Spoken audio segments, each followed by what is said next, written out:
یەکەم ڕۆژی تاقیکردنەوەی پۆلە کۆتاکان لە سەرتاسەری هەرێمی کوردستان بەڕێوەچوو 244,332 خوێندکار لە هەر چوار پارێزگاکەی هەرێم بەشدارن لە تاقیکردنەوە گشتەکاندا و لەو ژمارەیەش 112,585 خوێندکار پۆلی 12 ئامادەین، 118,383 خوێندکار پۆلی نۆی بنەڕەتی و 3,364 خوێندکاریش پیشەین کە دابەش بوون بە سەر 4,101 هۆڵی تاقیکردنەوەدا.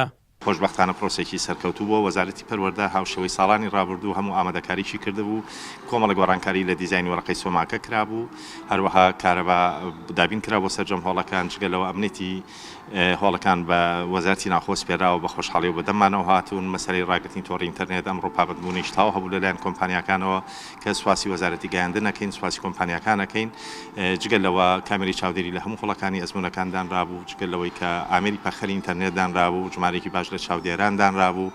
ئەم ساڵ جیاواز لە ساڵانی تر وەزارەتی پەروەردە خولی بۆ بەڕێوەبەر و چاودێری هۆڵەکانیش کردەوە لەسەر چۆنیتی مامەڵەکردن لە ڕووی سایکۆلۆجیەوە لەگەڵ خوێندکارانەکە ئەمە شەنگاویشی باش بوو. وەزارەتی پەروەردەی حکوومەتی هەرێمی کوردستان لە تاقیکردنەوەکانی ئەم ساڵدا بە ئامانجی سەرکەوتنی پرۆسەکە چەندین گۆڕانکاری کردووە، لەوانە زیادکردنی پەنجەمۆری خوێندکاران و گۆڕانکاری لە فۆرمی سۆما.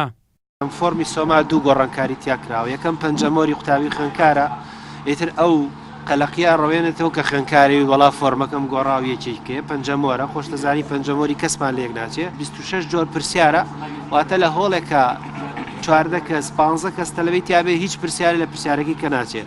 تاوان مەبەستەکە چییە؟ 50 پرسیارە و 50 پرسیارە ئاڵوگۆڕی پێکراوە، لە یەکێکا دەهەم لە حوتەمە لە 20ەمە 30ە ماتۆتە یەکەم بەو شێوەیە و ئەمەش هۆکارێکە بۆی دوورکەونەوە لە گزیکردن و قوتابیان و خوێندکار. پێویست دەکا بەڕاستی لە ڕووی دەرونیەوانێ هەموو کەش و هەوایەکی باش بۆ خوێندکاران دابین بکەین، ئیعلامەکانیش هاوکارمان بن بۆ ئەوەی کە تاقیکردنەوەکان لە ماوەی ئەم چەند ڕۆژەدا بەڕێکوپێکی بڕوا بڕێوە دەنگۆ و ئەو بابەتانی کە دەرونی خوێندکار تێک دەدا بەڕاستی پێویست دەکات هەمووی ڕەت بکەینەوەوانێ بۆ ئەوەی ئێمە خزمەتی خوێندکاران بکەین. ئەمە ڕۆژێکی هەستیار و گرنگە، چ بۆ ئایندەی نەوەکانمان، چ بۆ پرۆسەی خوێندن و کای زانستی لە وڵاتەکەمانە. بەسپاسەوە بۆ وەزارەتی پەروەردە و بەڕێوەبەرایەتی گشتی پەروەردەی سلێمانی و پەروەردەی ڕۆژهەڵات و پەروەردەی ڕۆژاوە، مامۆستا بەڕێزەکان، خێزانی خوێندکارەکان، خوێندکارە بەڕێزەکانمان کە بەشەیەکی زۆر باش هۆڵەکانیان ڕێخستووە. پەیوەست بە ئێمە وەکو پارێزگای سلێمانی هەموو پێداویستە لۆجستیەکانی ئەم پرۆسەیەمان ئامادە کردووە، هەر لە پاراستنی ئەمنیەتی شوێنەکانەوە تاکو دابینکردنی کارەبا، تاکو تابینکردنی ئەو پێویستیانی کە پێویستن بۆ بەڕێوەچوونی پرۆسەکە بە شێوەیەکی باش و شەفاف و هێمن. بەر لە دەستپێکردنی تاقیکردنەوەکان بەرپرسانی پەروەردەی حکوومەتی هەرێم ڕایانگەیان هەموو ئامادەکارێکی پێویست کراوە بۆ ئەوەی خوێندکاران لە بارودۆخێکی ئارام و بێگرفتدا بەشداری تاقیکردنەوەکان بکەن. پرۆسەیەکە لە کوردستانە خۆتە نەزانن گژیرە و پرۆسەیەکە ڕەبتی بە ڕەنجی ساڵی قوتابیان بە تایبەتی ئەو خوێندکارانی کە ئەمڕۆ لە پۆلی 12 دوات تاقیکردنەوە دەدەن و لەشنە قۆناغێکیکە قۆناغی پەیمانگا و قۆناغی زانکۆ و قۆناغکاری دواتری بۆ ماستەر و دکتۆرا و هیوادارین پارێزگای هەڵەبجە چۆن ساڵانە توانێتی بەرهەمی باش بە حکمی پرۆسەی پەروەردە و مامۆستایانی بەڕێز کە لەگەڵیان ئامادەبوون و بە حکمی خۆیان کە قوتابیان زیرەکن، هۆشمەندن، خۆیان ماندووەکەن لە ئاستی هەرێم پلەی باشمان هەبووە، لە ئاستی پارێزگای پێشووی سلێمانی پلەی باشمان هەبووە، لە ئاستی پارێزگای هەڵبجە پلەی باشمان هەبووە. ئەم ساڵیش درێژە پێدەری ساڵان بن بەرەو سەرکەوتنی هەمیشەی هەمولایەک. لە سنووری پارێزگای هەڵەبجە 51 هۆڵی تاقیکردنەوەی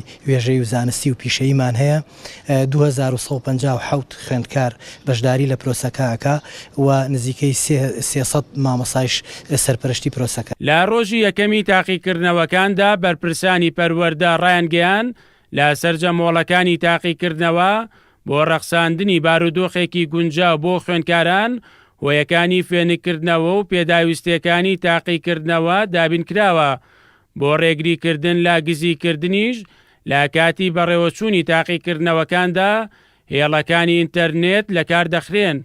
سووری پەروەردەیڕانی 4529 خوێندکار بەشداری تاقیکردنەوەکان دەکەن، بەسەر 86 هۆڵدا دابەش بوون. لە ڕووی ئامادەکاریەکان دیارێمە بەر لە مانجێک زیاترە خەریکی ئامادەکارین لەگەڵ بەڕێوەتی پۆلیسی ڕاپەڕین، لەگەڵ ئیداری ڕاپەڕین، لەگەڵ قامقامی ڕاپەڕین، لەگەڵ ئاسایشی ڕاپەڕین، لەگەڵ بەڕێوەبەرایەتی کارەبای ڕاپەڕینیش و فەرمانگەی کارەبای ڕانیش لەگەڵ سەرجەمدی ناحیەکانیش و دا فەرمان کارەبایەکان هەموو ئامادەکاریانمان کردووە. تاقیکردنەوەی نیشتمانی دەستی پێکرد و هەموو ئەو پێداویستانەی کە پێویستە حازری بکەین بۆ تاقیکردنەوەکە حازرە وەکو فێنکەرەوە و ئاو و دابینکردنی پۆلیس بۆ حیمایەی هۆڵەکان و ئەمڕۆیش وەکو پۆلی 12 ئامادەی وێژەی و زیارستی زیاتر لە 500 خوێندکار بەشدارن لە تاقیکردنەوەکان.